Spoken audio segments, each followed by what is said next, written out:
নমস্কার প্রিয় ছাত্রছাত্রীরা, আশা করি তোমরা সবাই ভালো আছো। আমি লুৎফর এবং আজকে আমরা আলোচনা করব দশম শ্রেণীর বিজ্ঞানের 6 নম্বর অধ্যায় জীবন প্রক্রিয়া এই চ্যাপ্টারের স্বপোষিত পুষ্টি নিয়ে। অটোট্রফিক নিউট্রিশন বা স্বপোষিত পুষ্টি মানে কি, স্বপোষিত পুষ্টি কিভাবে জীবের দেহে সংগঠিত হয়, কোন প্রকার জীব তার দেহে স্বপোষিত পুষ্টির মাধ্যমে পুষ্টিকারক উপাদানসমূহ সংগ্রহ করে এবং সেটার বিস্তারিত আলোচনা। তো প্রথমে আমাদের জানতে হবে পুষ্টি মানে কি। বিভিন্ন ধরনের পুষ্টিকারক উপাদান, যে উপাদানগুলো শরীরের জন্য অত্যন্ত প্রয়োজনীয়, সেগুলো দেহের মধ্যে সঞ্চিত হওয়ার নাম হচ্ছে পুষ্টি বা নিউট্রিশন।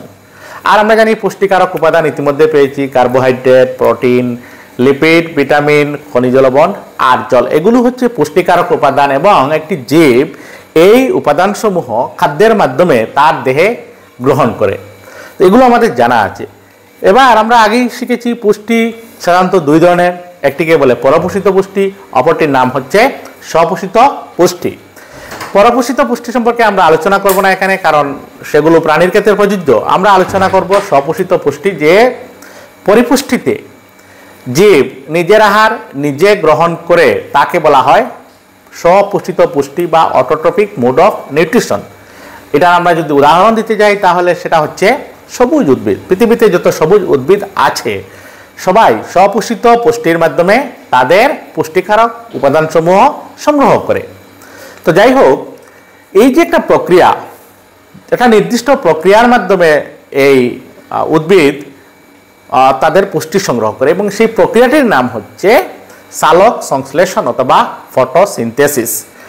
এখানের মধ্যে আমরা যদি বলি সালোক সংশ্লেষণ মানে কি বা ফটোসিনথেসিস মানে কি, ফটোসিনথেসিস হচ্ছে ফটো মিনস লাইট আর সিনথেসিস হচ্ছে মেকআপ, অর্থাৎ ইন প্রেজেন্স অফ লাইট কি করতেছে, উদ্ভিদে তার খাদ্য তৈরি করতেছে এবং এই টোটাল মেকানিজম বা প্রসেস যেটা আছে তাকে বলা হচ্ছে সালোক সংশ্লেষণ।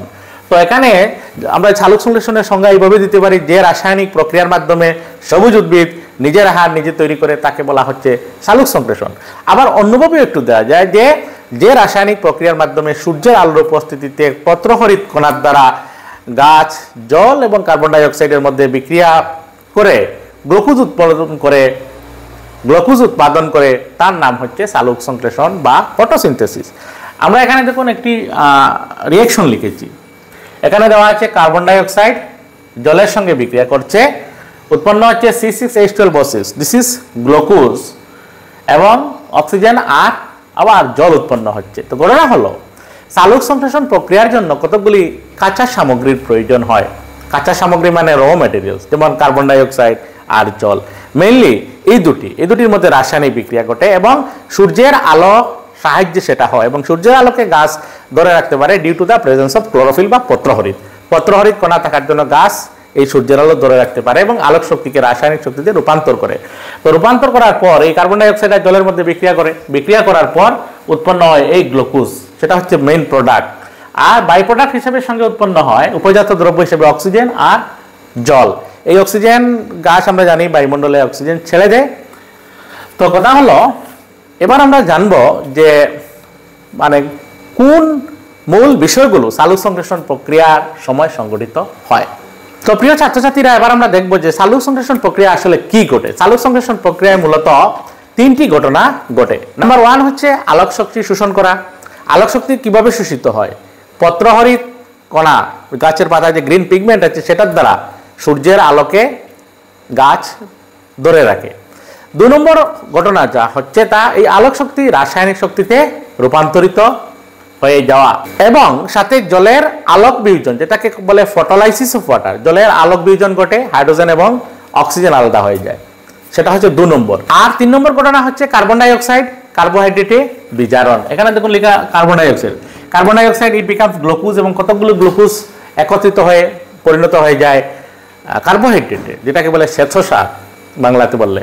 তো এইভাবে কি হয়, সালোক সংশ্লেষণ প্রক্রিয়া সংঘটিত হয়। সালোক সংশ্লেষণ প্রক্রিয়া যদিও একটি জটিল প্রক্রিয়া, কিন্তু এখানে আমরা ইকুয়েশন দিয়ে এইভাবে দেখাতে পারি সালোক সংশ্লেষণ প্রক্রিয়ার জন্য প্রয়োজনীয় এই ইকুয়েশন। এখন প্রশ্ন হলো সালোক সংশ্লেষণ প্রক্রিয়া কি উৎপন্ন হয়? মেইনলি গ্লুকোজ উৎপন্ন হয়। কোন প্রকারে বা কোন উপায়ে উদ্ভিদ দেহে গ্লুকোজ উৎপন্ন হয়? আনসার হবে সালোক সংশ্লেষণ প্রক্রিয়া। এই সালোক সংশ্লেষণ প্রক্রিয়ায় যে উপজাত হিসেবে যে গ্যাস উৎপন্ন হয় সেটার নাম কি? সেটার নাম হচ্ছে অক্সিজেন। তো প্রিয় ছাত্রছাত্রীরা, আজকের আলোচনা এখানে শেষ করলাম। যদি কোনো প্রশ্ন থেকে থাকে অবশ্যই কমেন্ট বক্সে জানাবে। ধন্যবাদ।